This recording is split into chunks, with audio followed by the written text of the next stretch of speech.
To understand the life of a person in ancient Israel some 3,000 years ago, one must first understand the land itself. It was a place of profound contradictions, a sliver of earth that was both a divine promise and a daily trial.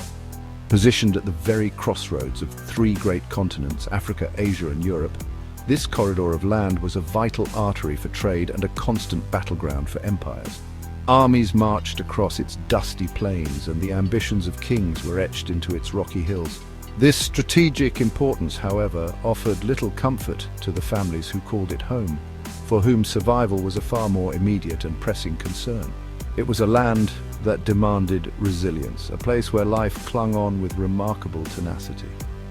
The climate was a formidable adversary. The very name, a land flowing with milk and honey, must have often felt like a cruel irony to its inhabitants. Much of the region was, and still is, a harsh, arid desert. In the south, the Negev was a blistering expanse of rock and sand, where summer temperatures could soar beyond 40 degrees Celsius or 104 degrees Fahrenheit. Further north, the rolling hills of Galilee offered a slightly gentler landscape, but even here life was a struggle. The rains, when they came, were often fleeting and seldom sufficient, making the cultivation of even the hardiest crops, like olives and grapes, a year-long gamble against drought. This constant battle with the elements shaped every aspect of existence. The scarcity of water, the most fundamental requirement for life, was the central problem that dictated the rhythm of each day.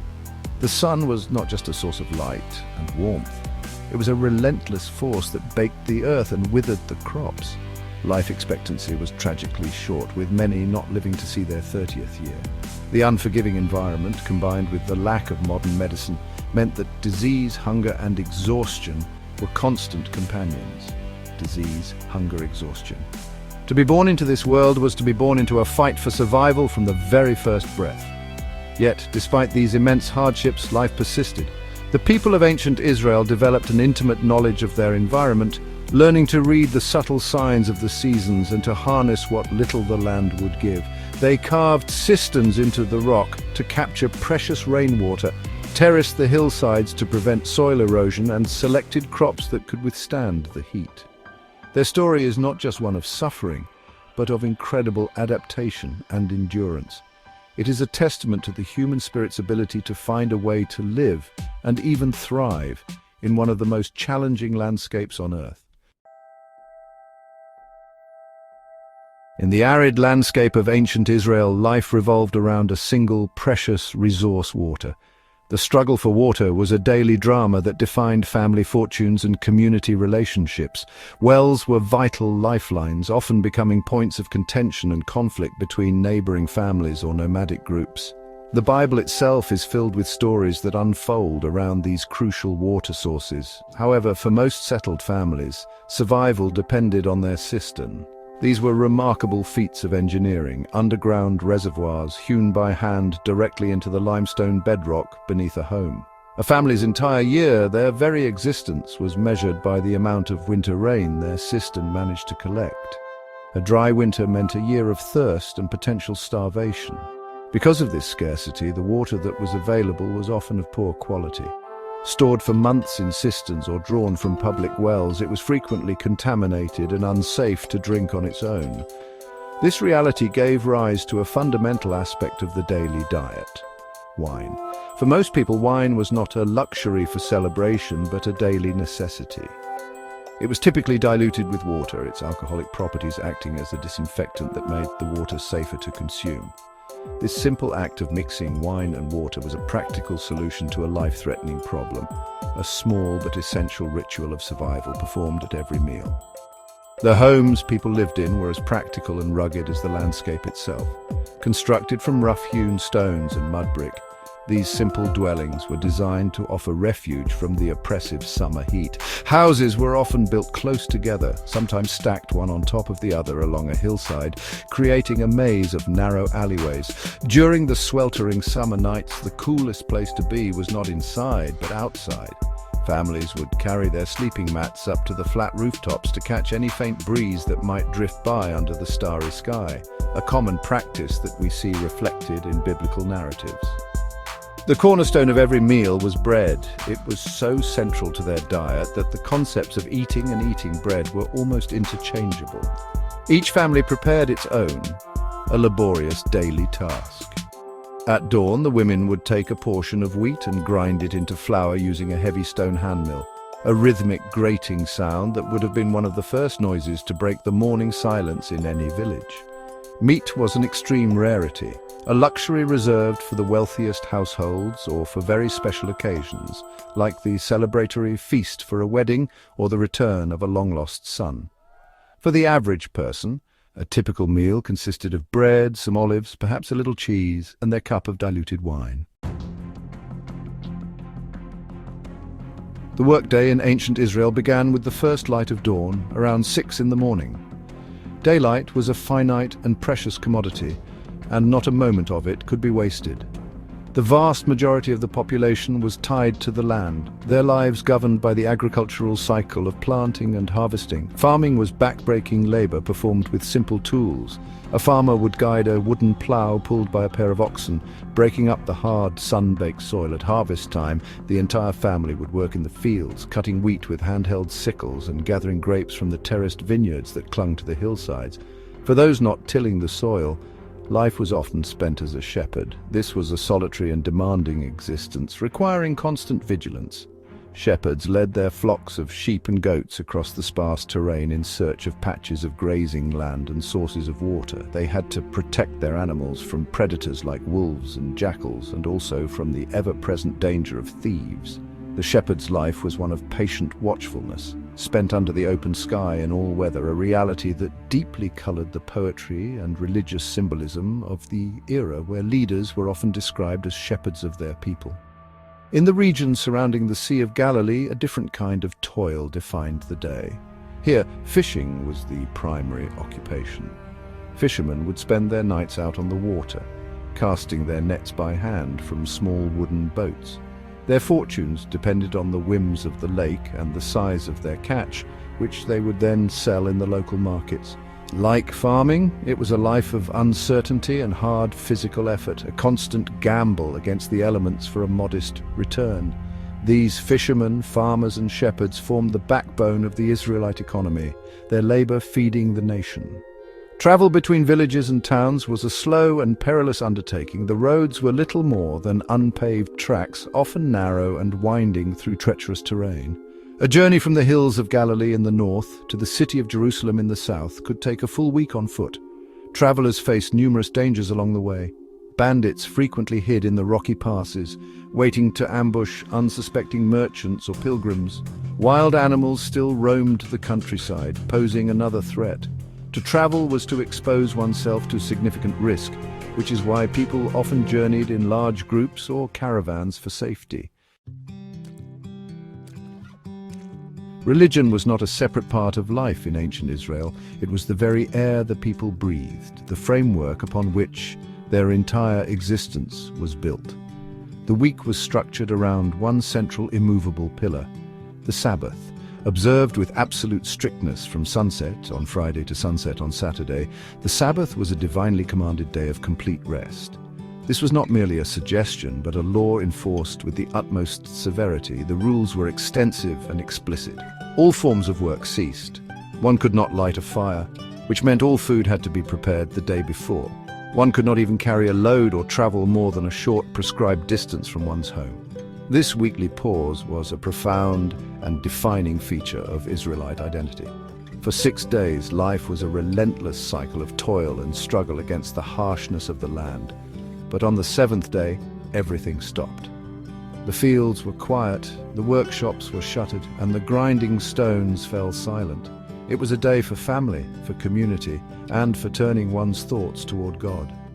This rhythm of work and rest, of secular struggle and sacred stillness, was woven into the very fabric of time itself for the people of Israel. It was a constant reminder of their covenant with their God and their distinctness from the surrounding nations. Religious education began at the earliest possible age. The Torah, the sacred law, was the primary textbook for every child. Fathers were commanded to teach its precepts to their sons diligently. Memory was the key tool of learning in a society where written scrolls were rare and precious. Children were expected to memorize vast portions of scripture, learning the stories of their ancestors, the details of the law and the words of the Psalms.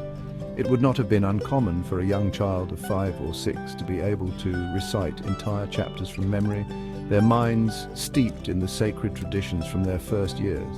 At the heart of this religious world, both physically and spiritually, stood the great temple in Jerusalem. It was more than just a place of worship. It was the epicenter of the nation's identity. Pilgrims from across the land and beyond would make the arduous journey to Jerusalem to participate in the great religious festivals. The temple was where God was believed to dwell among his people, the single point on earth where heaven and earth met. Its presence dominated the skyline of the city and the consciousness of every Jew, a powerful symbol of their faith, their history, and their enduring hope. The Temple of Jerusalem, especially the grand structure, rebuilt by King Herod, was an institution of immense complexity and scale. While it was the sacred center of Jewish worship, it also functioned as the nation's central bank, its highest court of law, and its primary economic engine. The vast outer courts bustled with activity that was as much commercial as it was religious.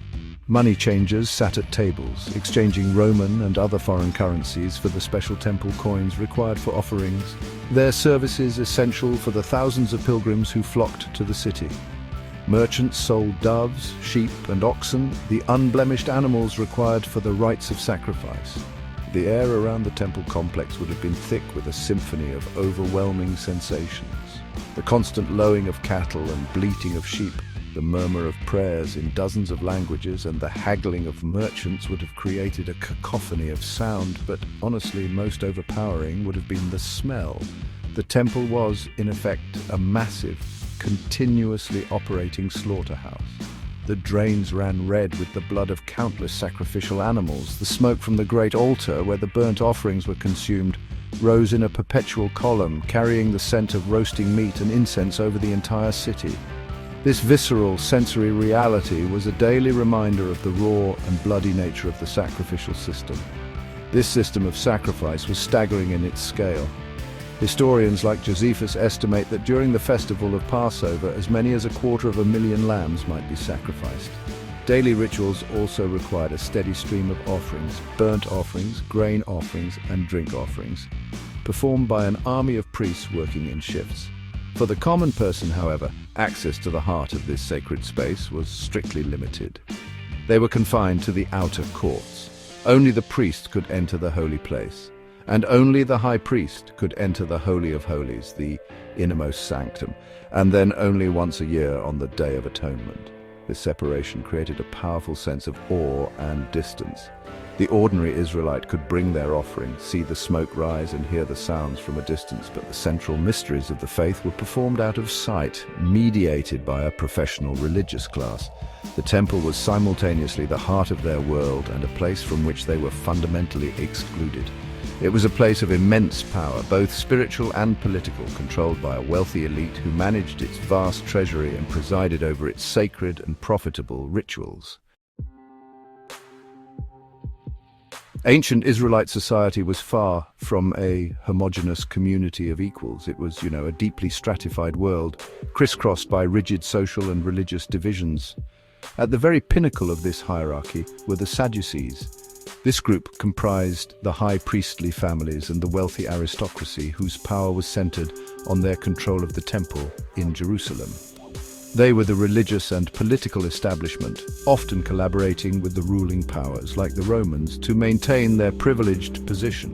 Their wealth and influence set them far apart from the common people, for whom the temple's inner workings were a distant and intimidating reality. Just below them, but often in theological conflict with them, were the Pharisees. The Pharisees were a more popular sect, respected for their scholarship and their meticulous devotion to the law, both written and oral.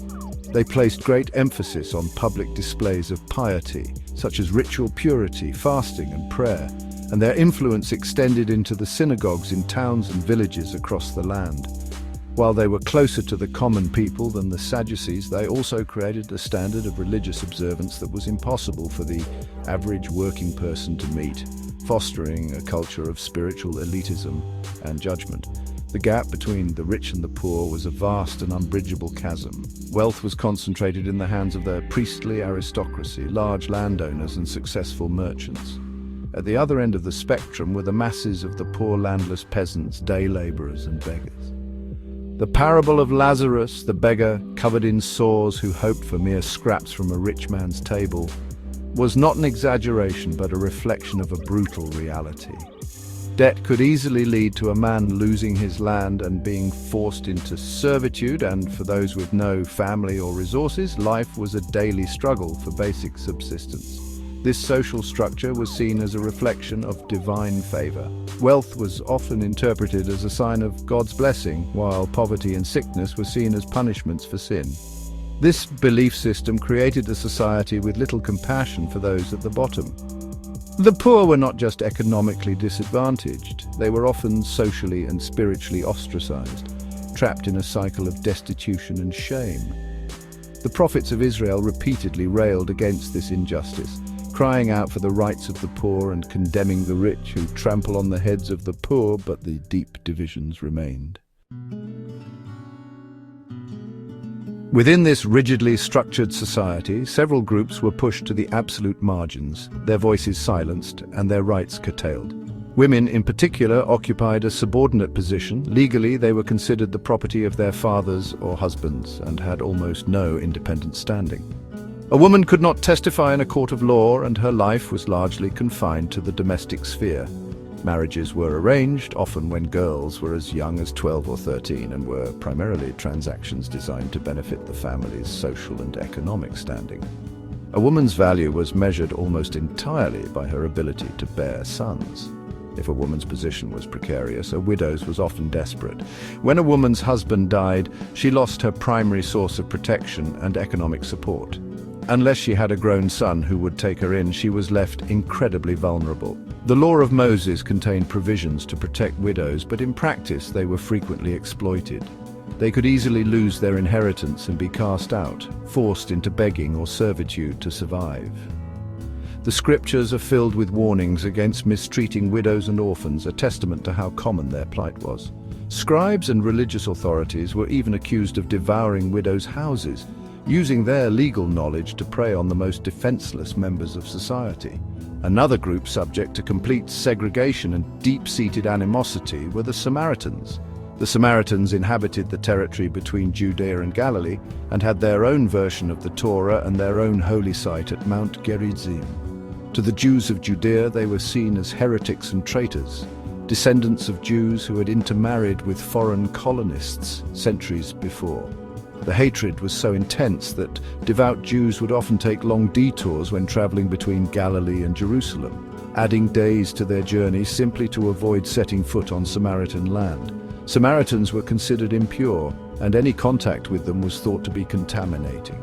These groups, women, widows, the poor, and Samaritans, lived under a heavy burden of social and religious exclusion.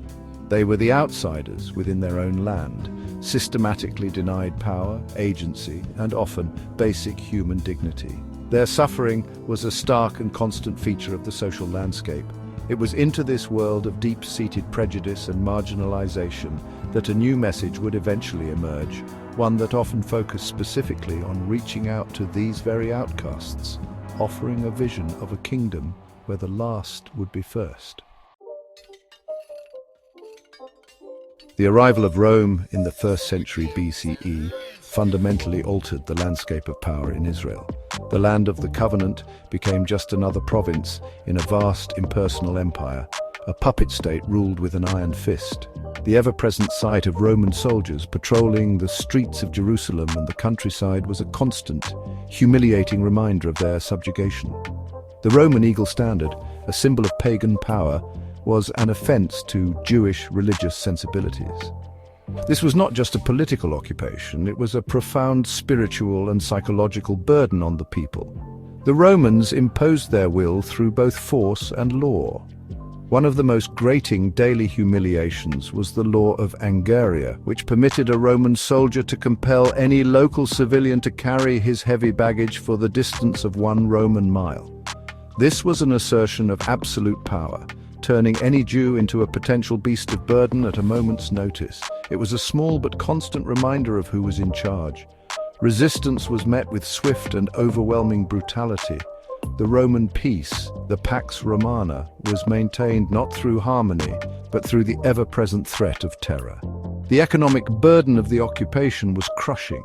The Romans levied a series of heavy taxes on land, on crops, on trade, and on individuals. To make matters worse, these taxes were often collected not by the Romans themselves, but by fellow Jews known as tax collectors. These men were universally despised, seen as collaborators and traitors who grew rich from the suffering of their own people. They were social outcasts, lumped together with sinners and prostitutes, for they represented the most tangible form of Roman oppression in the daily life of every family. Any form of rebellion was ruthlessly suppressed. The Romans perfected crucifixion as their ultimate tool of political terror. It was a slow, agonizing, and public death, designed not just to punish the individual, but to send a chilling message to anyone else who might consider defying Roman authority.